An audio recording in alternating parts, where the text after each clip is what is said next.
Everybody's attention. Wow, that was pretty good. Now I gotta remember what I was gonna say.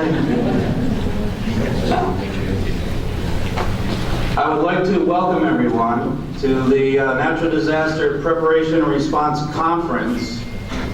And I'm doing an introduction in a certain order because it's important that this year's Florida Urban Forestry Council's 2018 Urban Forestry Institute is a partnership with a research education program that was being put together by University of Florida IFAS and Area of Horticultural Research and Education Academy that Andrew Kozer, Rob Northworth came to the council and offered to partner with the council this year to increase the international and or the national presence.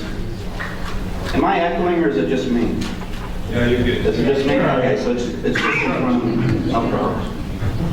So to allow for us to have a much more research-based Urban Forestry Institute this year. So it was a tremendous opportunity, along with the fact that the obviously Natural Disaster Preparation and Response Conference that was being put together with Area ended up being very timely. And I'd like to take credit with the Florida Urban Forestry Council to say that this was the plan all along. Or to take credit that the weather fit right in with the plan all along, more to the point. But it's wonderful to have such a crowd here. Since we have almost 100 people attending, I too got to put on a jacket, and they got to be a little more formal when the crowd's a little bigger. So I'm here to welcome you. I'm here to also thank the sponsors. I won't read through them all because we do have more sponsors than I can do in just a few minutes, but please do visit the exhibits out in the hall. Thank our sponsors for participating. Like I said, we have speakers internationally as well as across the country to present to us about municipalities and homeowners, but more to the point, our urban forests, how they get assessed, how they recover, and how to better assess and assist with or manage the recovery for our urban forests. So I welcome everybody this year, and my last point is, for those of you who don't recognize me, you probably do now. It's not hard to see who I am, but my name is John Harris, and I'm this year's Florida Urban Forestry Council's president. So my volunteer hours have finally got up enough with the council that I too got to become the president this year. So again, I thank everybody for coming, making the trek out here to this facility out here in the country again, as opposed to the middle of the city. And I hope you enjoy, but more importantly, I hope that you can learn, as I expect to learn, from this program put together principally with Andrew and Rob. So with that, I'll let Rob bring us into the morning, and he will be our moderator through the day for the speakers. Again, thank you for coming. Welcome.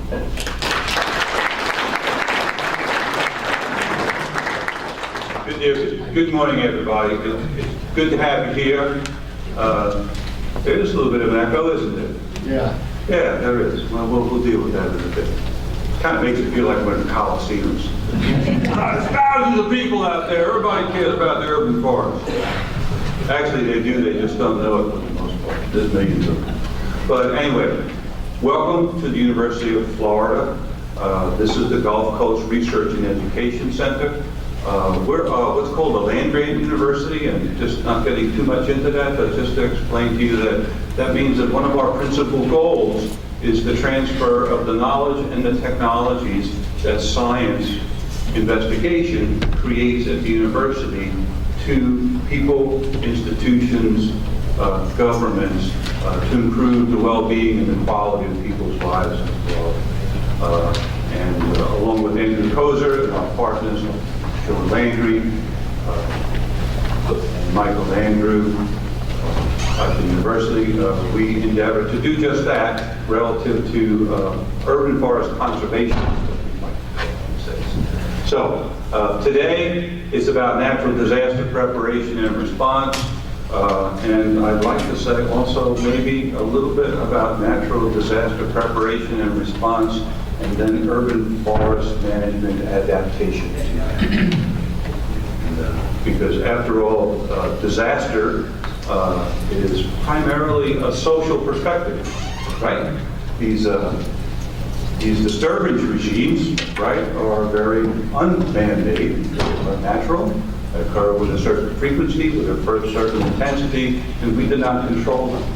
What we do control is the potential impact that they can have on our economic, social, and cultural systems and the infrastructures that we create. But enough of me telling you what the conference is about. Couple things, CEUs. If you were here yesterday and you took some of the pre-conference workshops, at lunchtime, you'll catch up with Sandy. Sandy is a wonderful woman who you met at the door here, who gave you your name tag and your packet. And Sandy works for the Florida and Forest Council. You can sign up for your CEUs for the workshop yesterday. And each session, morning and afternoon, will be the same thing. You can stop and sign up, get your name on that list to get the CEUs, for all the different CEUs that are there. Okay? You want to talk to Sandy. An important aspect of the conference always is, where are the restrooms? Right? Good? Enough said. Right? If you go out this door, it's practically right across the hall, in the middle of the building. You'll see a sign, right? Man, woman, restroom. So right out here, right across the hall, it's very, very close. We have snacks and drinks laid out.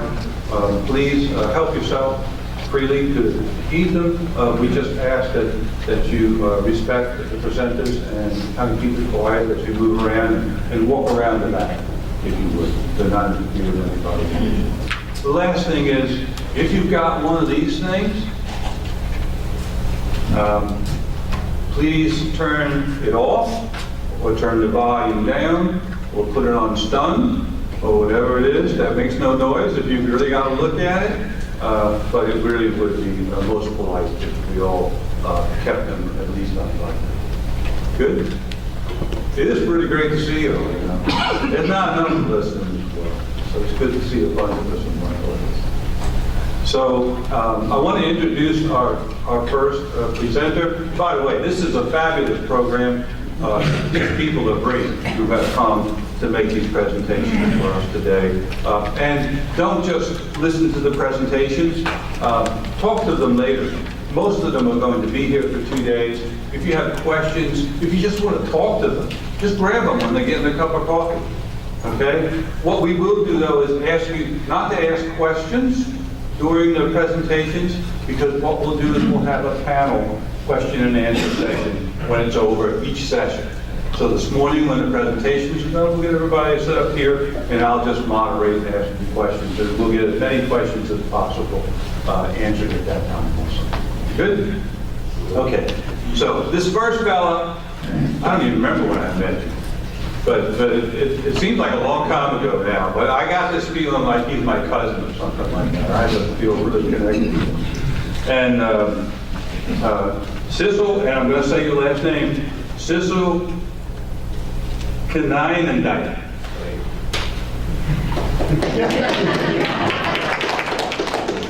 If you read his name, you know that for an American who speaks only one language, that was a major accomplishment.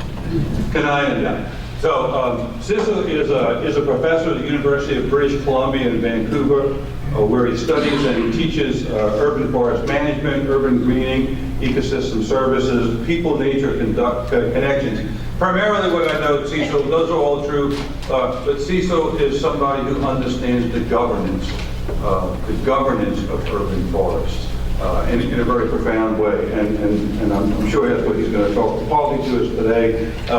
Obviously, a professor, many publications, written books, edited books, but he's also the editor-in-chief of the Journal of Urban Forestry and Urban Greening. And if you've not seen that journal before, you should check it out. It may not be one that sits right at the top of your list, but a very, very engaging journal with a lot of good science and good practical information. Also, I have to tell you, Cecil used to be a sportscaster for soccer over in Europe, so he's pretty good at this too. But let's welcome Cecil.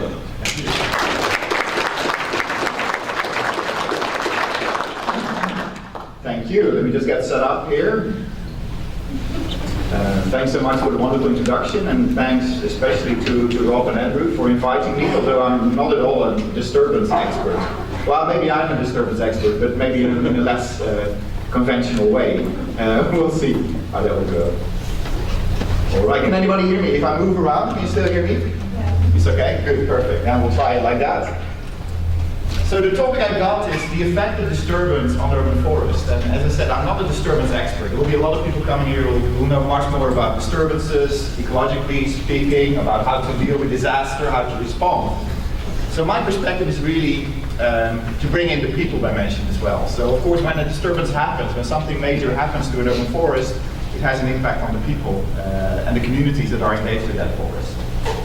So I'll try to set the scene, and as I am an international guy who has recently moved to North America, I'll try to give a bit of a international flavor as well.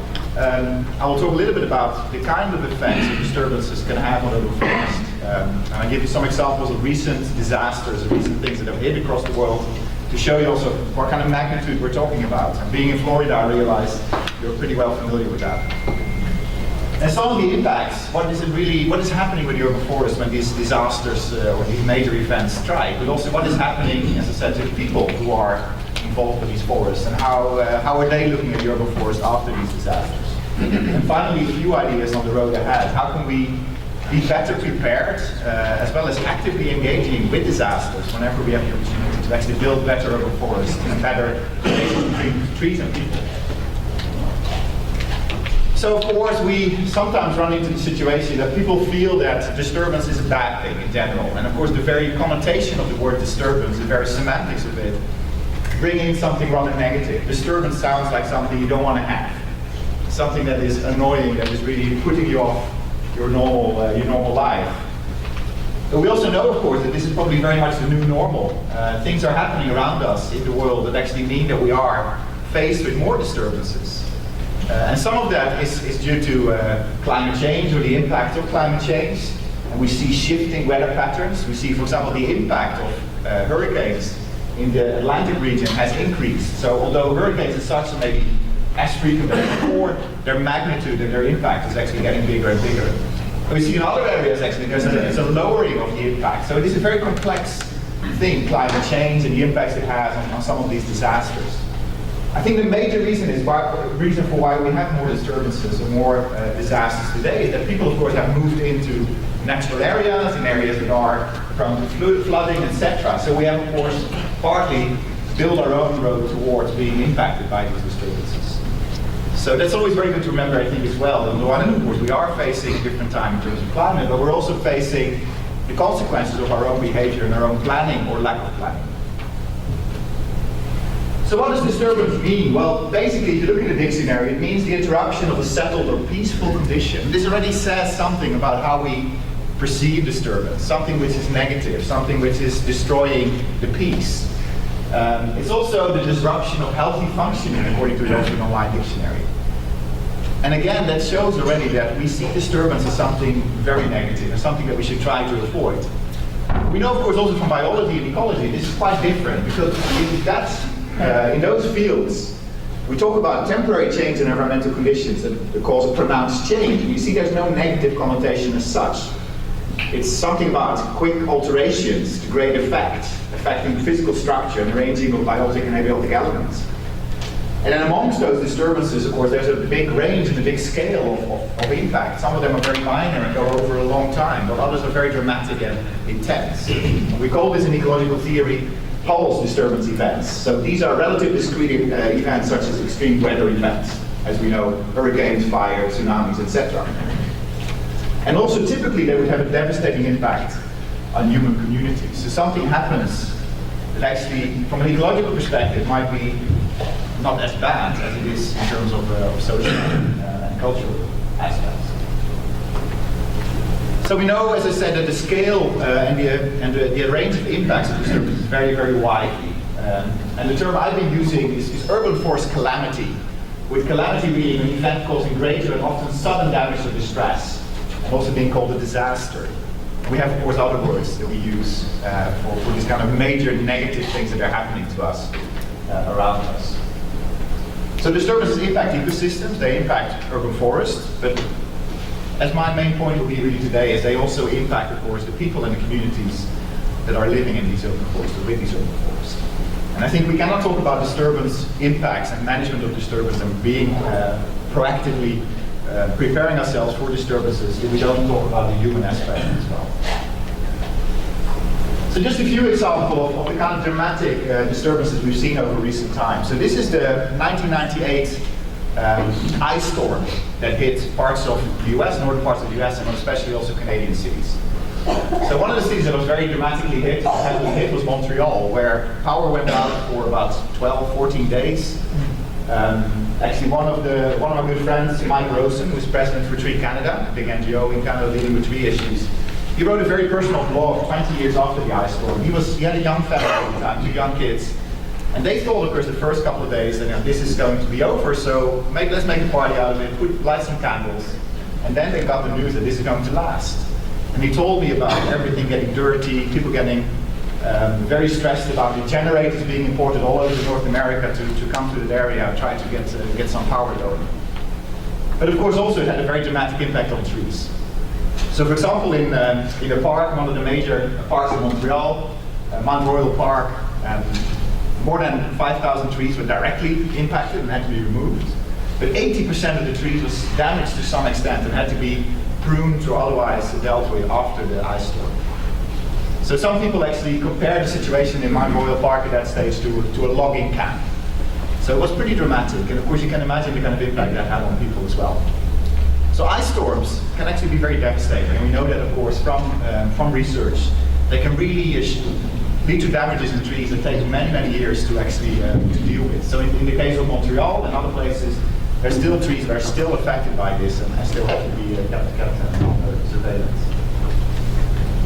Then we move to 2006, and this is my home city right now, Vancouver, where our major park, Stanley Park, one of North America's most beautiful urban forests, got impacted by a major hurricane. A big part of the park got destroyed, or at least the trees blew over, and people were really impacted by it. This was the major park in their city. They are going there every weekend, they're enjoying the green spaces, and all of a sudden the park was out of bounds. Major destruction, and we see already there were certain parks that were heavy hits due to the direction of the winds and also the destruction of the forest. So again, impacts of course on the forest. 25% of Stanley Park basically had blown over, which led to a very intense vegetation effort, but also major impact on the people of Vancouver. The year 2010 then also brought along a few major disasters. Just to show you the kind of impacts that we have. This is the earthquake in Christchurch, New Zealand. And this is work done by Justin Morderoth, a good colleague of ours. So as such, maybe, at the time when Justin was writing this article, only 380 or so trees had been removed after the earthquake. But it turned out, of course, that thousands of trees had been affected. And the impacts on trees in this case were things like soil liquefaction. It was also about the moving of land and landslides that actually made trees very dangerous to be around. So earthquakes can be a major impact. And in many cases, of course, communities get heavily affected. Christchurch is still being rebuilt. In other places, this is in Haiti, same period. A major earthquake hit there as well, of course, and led to the deaths of an estimated between 100,000 and more than 300,000 people. The statistics never really been clear. But here you see another interesting role of urban forests and urban green spaces. When disaster like an earthquake strikes, people tend to flock to parks and open areas because they're afraid, of course, that the earthquake, the after tremors, and so will hit and that they will be unsafe. So in the case of Haiti, in many places in Port-au-Prince and other cities, actually urban parks became living areas for people for long periods of time. Tent camps were set up. So urban forests became this kind of calamity buffer that actually people could be out and feel a little bit safer. And of course in the US you had your share of disasters as well, like Superstorm Sandy, destroying more than 8,000 street trees in New York. And this also of course has led to this question, how do we get prepared for storms like this? These impacts are happening quite a lot, and how do we deal with that? Or can we also maybe see this as some opportunity rather than just something which is purely negative? And then there's of course fire events. They can be related to the impacts of climate change as well. Periods of drought, like here in Alberta, the city of Fort McMurray, oil capital of Alberta almost. The oil sands are pretty close, pretty affluent community here. But the first, in early May 2016, the area around here got heavily hit by forest fires. And it led to the evacuation of 88,000 inhabitants.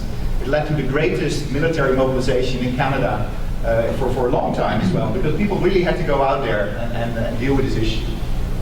9.9 billion Canadian dollars was the damage of this forest fire, which destroyed 500,000 hectares, and for the city of Fort McMurray, most importantly, destroyed 10,000 city trees. So you can imagine, already ask yourself the question, what is happening to the people in this community? How are they looking at trees when they have the chance to come back, when the re-innovation to the city happens? Are people negative about trees? Are they positive? Do they want the same trees? Do they want different trees? These are things, of course, one has to consider, rather than just planting and replanting. And then disasters, of course, can also be related to other factors. They can have links to climate change and weather events, but they can also be these pests and diseases that we've seen across the continent and other parts of the world, where dramatic changes occur in the streetscape and the urban forest because of these pests. And actually, because of the intensity of the impacts of, for example, Dutch elm disease or emerald ash borer, we can definitely talk about disasters that strike, calamities that strike within a very short time period, a few years, which in an ecological sense, of course, is a very short time. I had to think about it when I was in a museum in Amsterdam, and I found this little eau de toilette, a man's cologne, talking about the water of Amsterdam. And actually it turns out that this is a packaged scent of elm trees. And of course you start wondering, why elm trees? Well, of course Amsterdam, like many other cities, lost a lot of its elm trees because of Dutch elm disease. So here we build off an interesting melancholy, an interesting feeling of loss. People say we want to bring back elms, at least in our minds. And of course, after many years, Amsterdam has started replanting elms, using special cultivars so they're more resistant. But with this way of packaging, it also shows really how people are affected by the loss of their trees. And then the disaster also strikes in Canadian cities. This is the city of Prince George, which is in British Columbia, the inland of British Columbia, a forest city, forest town with big sawmills, etc. But also here, a city that suffered from dramatic loss of trees because of the mountain pine beetle that pretty much wiped out the urban forest over the past years. 80 or 90 truckloads of salvaged timber a year were shipped out or driven out from Prince George directly after this. So again, a major impact. And if you go to Prince George today, you'll see big holes in the urban forest canopy. You'll see that the urban forest is slowly getting back, being replanted. But these processes, of course, take a long time. And another major disturbance that we often forget is invasive species, because things like Japanese knotweed, they can really take over very rapidly. I just saw in the UK, for example, there are many websites talking about the impact of Japanese knotweed on buildings, on infrastructure, on people's private gardens. So invasives can really also, in their own way, be ecological disasters, or at least change or alter the ecological system. And then we also know, of course, that human beings lead to ecological disturbances by introducing exotic species. So this is maybe not very clear, but this is some work we did, some literature review, showing that many of our parks across the world are largely made up of exotic species, some of which are invasives. So we bring in, of course, our own view of urban forest and our own composition of the urban forest, which then also has an impact on the urban forest development and also the presence of native species and ecological processes. That humans can be a major disturbance, we also know, of course, from periods of war. For example, here in a forest called the Alkmaar Hout, in a Dutch city called Alkmaar near Amsterdam, where the German army basically destroyed a very beautiful urban forest overnight because of the need to build a V1 and V2 rocket installation. So overnight, these big beech trees and oak trees were felled to make space for war installations.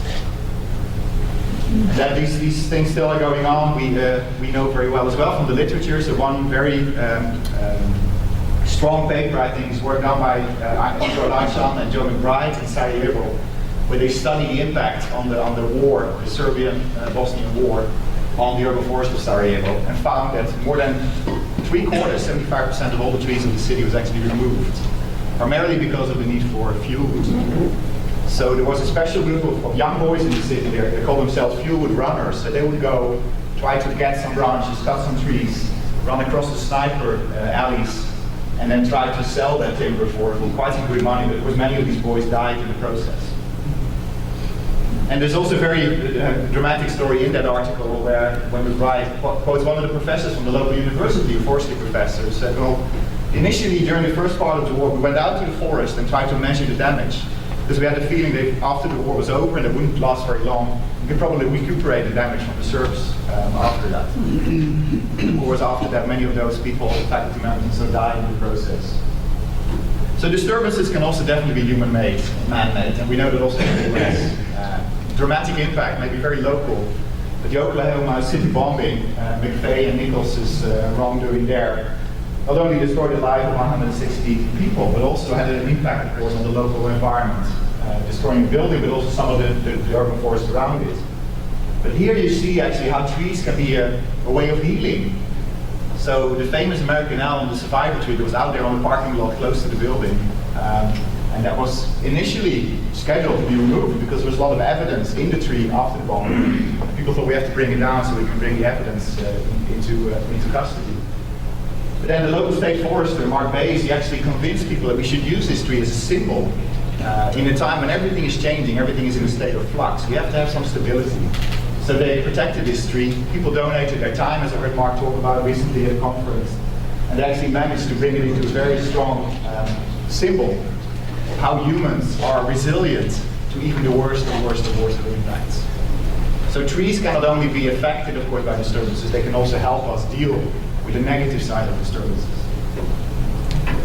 And disturbances can also be very, very strange and very sudden, even in terms of recreation. So when Pokemon Go came up as a hype, back in the days, maybe about 1.5 years ago, all of a sudden all these teenagers flocked to parks and green spaces and natural areas.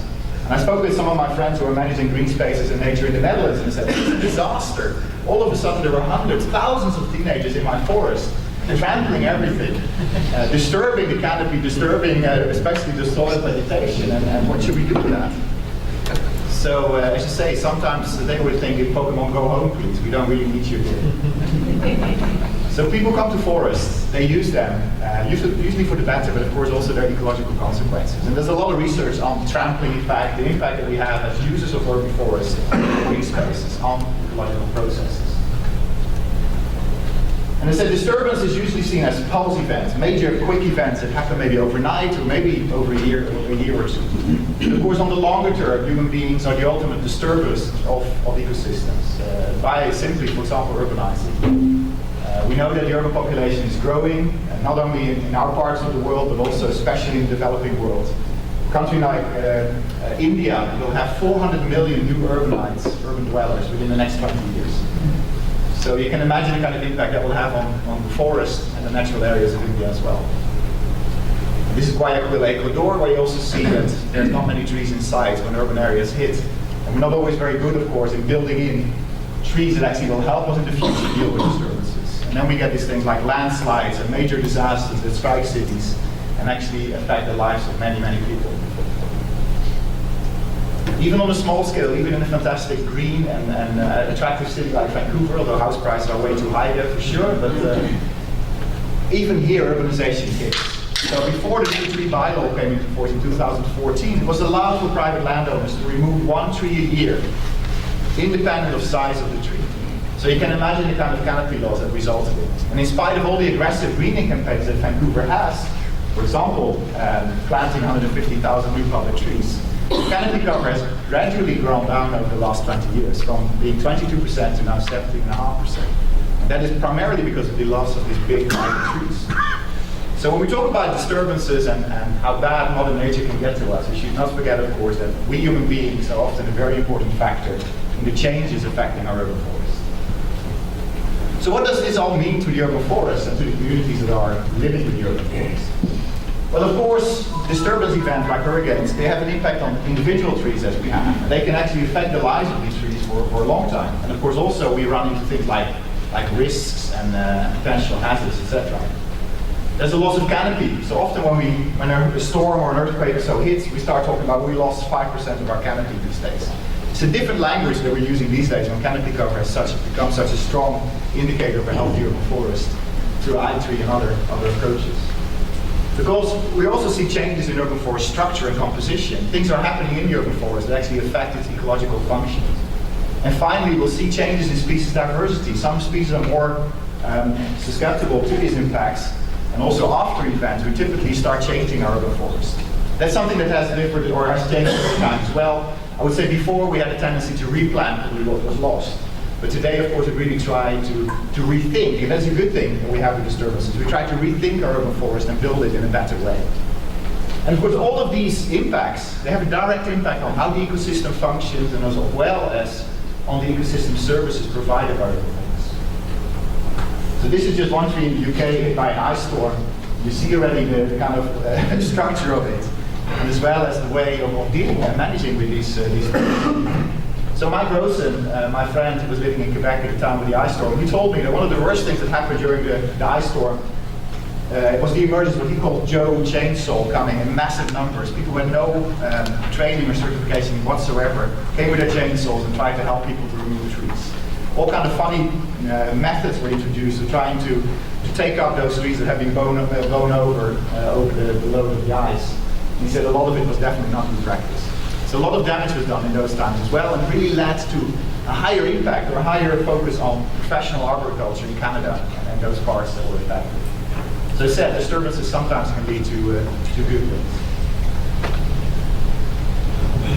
So we know also, and this is actually work done in a tropical rainforest in Puerto Rico, that the impact on canopy is very complex. So when the canopy opens because of a disturbance, some of the processes that will happen will be negative. So in this case, for example, you see negative impacts on wildlife species and on soil, etc. While in other ways, of course, because of succession and pioneer species coming in, plant diversity might go up. So we have to understand, I think, these processes in urban areas also better, because most of the information we have about ecological disturbances comes from non-urban areas. And urban forests are, of course, special. They're very specially constructed with many different components. And we often lack simply the understanding of how ecological processes are operating and affected. So again, this paper we did a while ago about species diversity in urban parks, and many of the factors that are impacting the diversity of species in parks have to do with things like habitat quality, size of the area, presence of trees, etc. And of course, many of those factors, many of those indicators get impacted when disturbances happen. So again, we have to understand much better, and I think some of the talks at this conference look at that as well. What is it really that can be affected, and how does it get affected? And how do we understand and play with some of these ecological processes? Can we actually help these processes get on the way so the urban forest recovers quicker? And we should also not forget that there's people that are looking for disturbances in a very different way and see it as a money opportunity as well. So lawyers, like this company here in the US, exaggerating the impact of trees on human lives and then trying to make a business out of it as well. So disturbance creates not only good jobs, green jobs, it also creates, let's say, less positive impacts in terms of the job market, at least from my perspective. So how are people then affected? Because in the end, of course, that is really what it will all come down to. Because you won't get the chance to restore your urban forest if people are not on board, if people don't want to bring back the forest. And you could fear, of course, somebody who sees trees topple over on their house, who sees a fire, people who see the detrimental impact of hurricanes, that they might say, you know, why do we need those trees really? Do we maybe plant smaller trees? Or what shall we do? Because this is obviously a danger, a hazard to us. So some work was done in Canada by Tandy Conway and her colleagues, looking at the impact of the ice storm in an area in Ontario. And what people said, first of all, and that was very important, they did want the trees back, which is of course very important. But they did put demands in terms of better management, different tree species. They were actually starting to get more insight, more information about the health of an urban forest and the resilience of an urban forest. So it actually could be an opportunity to inform people and actually get them on board for a more diverse, more resilient urban forest to be developed. Also work done by Alexis Alvey and others here in the US has come up with some similar conclusions, I think, for the impact of Sandy. And seeing also that most homeowners, most people actually are still very positive about trees, even after major disaster, major disturbance strike. Just to show you the impact of what the loss of one tree can do to humans in some cases, I'll just show you this very brief illustration by the Anne Frank tree. So the Anne Frank tree was this big horse chestnut tree, Aesculus hippocastanium, in Amsterdam, close to the place where Anne Frank was hiding for the Germans in the Second World War. So from her hiding place, and she was not allowed to go out obviously, she could see through a small window this tree and writes about it in her diary and talks about the impact, the importance of seeing the changing of the seasons for this, by this tree. So this tree became a symbol of Anne Frank also after the war. It became almost an integral part of the museum that was set up for her. What happened at some stage is the tree started to suffer from let's say it was not so vital anymore, and people started wondering if we should bring it down. So experts were flown in, people like Neville Fay, one of the big tree experts in Europe. He came and said, you know, I think we can keep the tree a little bit longer, but we have to be a bit aware. So the city of Amsterdam were responsible for this. They tried to keep it and tried to cable it, they tried to do things they could do. But then, at one night, we had a pretty heavy wind in the Netherlands, pretty heavy storm. Combined with heavy rains, the tree got very saturated with water, it got very heavy and actually toppled. And you can imagine the kind of feelings that emerged. First of all, the tree had been threatened and people had fought for its survival because they realized, now, if this tree goes, it's almost like Anne Frank will die again. This is really the kind of sentiments that people were expressing. So here, this symbol of this girl, the symbol of her strength, actually toppled. And it led to a lot of discussion about people trying to say, well, what can we do? How can we make something positive out of it? And in the end, they grew 10 saplings, sent it to different parts of the world. They made a virtual tree online where people can leave their wishes for world peace. So once again, the falling of this one tree, which is of course a very dramatic act that hurt a lot of people, actually could be turned into something at least somewhat positive. And in order to understand how people can connect to their local trees, of course, you need to go into things like environmental psychology and try to get some of the theories and some of the understandings of how deep these relations can run. So things like place attachment, which is really about our strong connection to place, to environment, to trees, to nature. It actually can help build us as human beings, as individuals. So everybody can think back to their childhood and think, well, there are certain landscapes, certain trees, certain animals and so that will actually connect to who I am as a person today. I know that because I grew up at the seaside, and when I come to an ocean site, I always get a feeling of recognition, and it's something that does something to me. That can be the same for trees, it can be the same for forests and other parks. So if we want to understand how people connect to trees, we need to understand that some of these relationships are very deep, very individual, very complex, and not always the easiest to deal with. And just to show you how that actually sometimes can play out, there's quite some movies and books right now that actually highlight those very close relationships. This is a Spanish movie talking about a young girl who grew up with a grandfather. The grandfather has a very special relationship with a big olive tree on their property. And they sit there and they talk about life. And then one day, the son decides that the tree has to be sold because they're not doing very well economically. So the tree is sold, is transported to Germany, and stands in a big office building, a glass tower somewhere in Frankfurt. And the girl, of course, while she sees her grandfather decline, he gets Alzheimer's, he gets very sad as well about the loss of his tree. She tries to follow the tree and bring it back home. And in the end, she only can bring back one olive branch. But still, it's a very good illustration, I think, of the importance of trees for rooting us in our places. And when something happens, be it human-made or disturbance, an ecological disturbance, of course we can lose our roots. So when our trees disappear, when our trees are damaged, something can be damaged to how we feel about our local connection and our local landscape.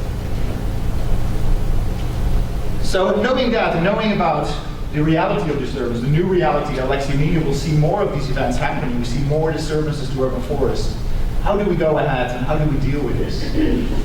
Well, a very crucial concept, which basically comes from ecology once again, resilience, which is the capacity to recover quickly from difficulties or toughness, is not really only restricted to the world of ecology or biology, of course. It's something that we also as human beings have to have, because our lives can be troublesome. We can be challenged in many different ways, and the more resilient we are, the more we are able to bounce back to some kind of normal state, or at least to grow out from a situation.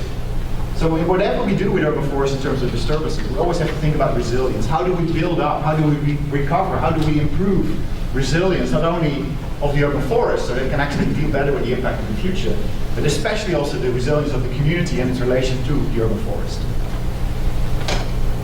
So we have a forest like this. This is an urban forest in West Vancouver called Lighthouse Point Park. This kind of ecosystem, of course, will be much more resilient to the impacts of storms or other events that can happen. But of course, our urban forests generally won't look like this. We don't always have these big trees and these long living ecosystems. So we have to think, and I know Rob Northrop is also a very big fan of this, we have to think about adaptive management and how we adapt to these realities that are around us. And we never know when they will hit. We have some idea that things will happen, and in some areas they will be happening more frequently than in others. But Christchurch knows that earthquakes can hit, and so does Vancouver. Are we prepared for that? I would doubt it. So we still, in some way, behaving like ostriches, putting our heads under the sand and trying to think, well, hopefully this one will blow over. And it won't. Often it won't. So we need to be able to adapt, to create opportunities or ways of dealing with risks, dealing with the probability of things striking us, and build systems, and here I'm not talking about urban forest systems, but I'm talking about socio-ecological systems that are more able to deal with these impacts. And there will of course be damage, they will be affected, but at least they'll be able to bounce back and get improved as they hit. And of course, tree diversity is another big factor here. While most of our urban forests are very, very undiverse, non-diverse. We know that from work in Europe, we know that from work here in Florida as well, that a few trees dominate our urban forests. And that is never a very good thing to do, of course, from an ecological perspective, to have a single species or a few species dominate. So you can build up resilience to pests, to diseases, but also to hurricanes by bringing in a wide range of species, to building in a different structure with different layers, different age groups of urban forests and urban trees. So actually the system is more ready to deal with disturbances, harbor disturbances, and actually build up through disturbances. And some cities have gotten that point, have got the idea. So Melbourne is a very good example. Melbourne is dealing with tremendous impacts of climate change, drought especially, which means that it's losing a lot of its mature trees. So rather than being very negative and pessimistic, they have actually used this and said, hey people, we have this fantastic urban forest today, but it's not going to survive. So rather than focusing on keeping what we have to think 2 steps further. We have to think, how do we rebuild, reconstruct our urban forest? How do we make it better? How do we make it more apt to deal with the things we want it to do? How do we make sure it brings the ecosystem services in terms of climate mitigation, climate change mitigation, adaptation, but also improving our public health, for example, by providing more shade. And for Murray, the town I was talking about earlier, the Albertan town that was hit by a forest fire, it was a very similar story there as well. People said, we want our trees back. So Tree Canada, they started a very big relief campaign, replanting trees in Fort McMurray, helping to rebuild the community. Whilst people were really settling back, were rebuilding their properties and their houses, trees were also brought back in this healing process. And it was a very strong wish of the people of Fort McMurray to bring back the trees as they went back into their town. And this was the same that happened in another Canadian park, Point Pleasant Park in Halifax, where another major hurricane in the 90s wiped out a big part of the park. And once again here, the local community really rallied and tried to bring back the park, improve it over what they had before, and try to think really in the design and redesign of the park, how can we strengthen the connections, the local connection between community, forests, between people and trees? How can we make an urban forest 2.0 or 3.0 a better version of what we had before? How can we build on this disaster? And how can we make sure next time we work it, we're better prepared? So we bring in approaches like green infrastructure planning, and we think about how to build cities that are more resilient to change and impacts. We think about things like in China, the sponge city approach, where cities should be sponges that actually soak up all the extra water rather than being flooded and inundated by it. We also try to deal with things like air pollution and the impacts, the negative impacts on our ecosystems.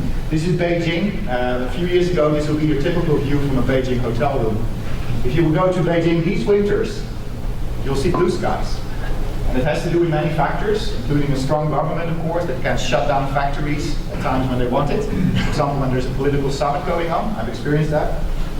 But it's also a government that realizes, this is not okay. We're living in a society where we have to really seriously think about how we want to live. Is it okay to live in a city where some of our pollutant levels are 4 times or 10 times higher than WHO recommended levels? Do we want our children to grow up here? Do we want to be a world-leading country and be totally polluted? So the Chinese government realized that they can't. So they make these big efforts now to plant trees, to establish urban forests, to build what they call forest cities. So the city of Beijing has planted 50 million trees during the last 5 years. So we have a 1 million tree campaigns in many of our cities. 50 million trees in 5 years, and they're going to do another 50 million in the next 5 years. And of course it comes with consequences. It comes with the consequence of losing agricultural land, of displacing often underprivileged populations. But it also shows there's a discourse change in terms of prioritizing forest, building urban forest as one way of dealing with the impact of all the negative things that we've actually created. Environmental change, social change, as well as really mainstreaming of urban forests and urban trees. And developing what they call forest cities. This design is by an Italian architect called Stefano Guerri, who tries to say in his own way, it's not only about trees and forests, it's also about creating buildings and cities that are completely integrated with nature and trees. So disturbance, I would argue, and I think you would agree with me, is complex. It's not just about trees falling over and we have to replace them, we have to deal with the damage and the risk. It's also about understanding the many causes of disturbance, the many levels it operates at, from the very local to the national or even the international. It also deals, of course, with different scales that are impacted. There's also, the different types of impacts. Impacts on the trees and the ecology, we know that. We know about our work as arborists in urban forests is often to deal with immediate consequences, to reduce the loss of human life, to reduce the loss of damage. It's also, of course, about then rebuilding. When that first initial disaster response has happened, we have to go in, of course, and then rethink our urban forest. Together with local communities, rebuild it.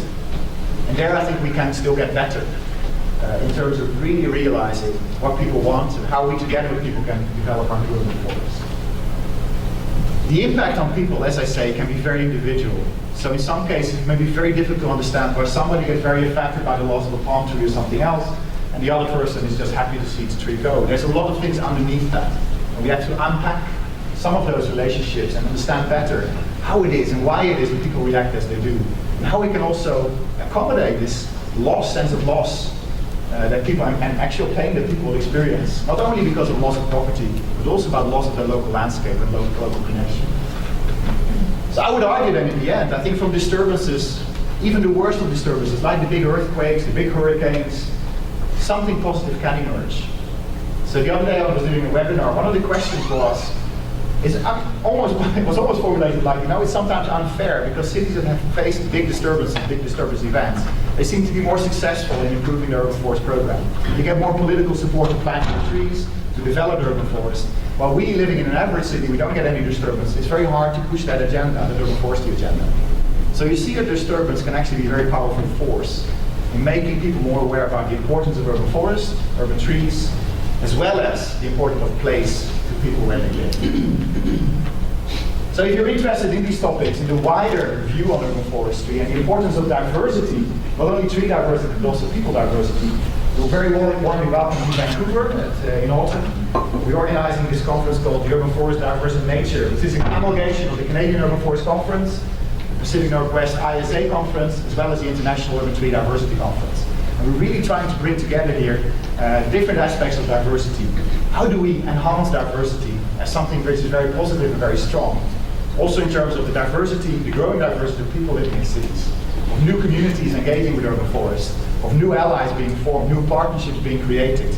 And budgets, for the first time in a long time, budgets in cities like Toronto, like Melbourne, going up for urban forestry. Toronto doubled its budget for urban trees in the last 10 years. So we come from a situation where we're thinking that urban forestry is always in the bad corner, is actually not really being prioritized. Things are changing. And that is partly also thanks to disturbances, I think, and the impact they have had. And the realization people have got over time that actually we need more trees and we need to have better systems, better anticipation of the things that are changing around us. With that, I would like to thank you very much for your attention.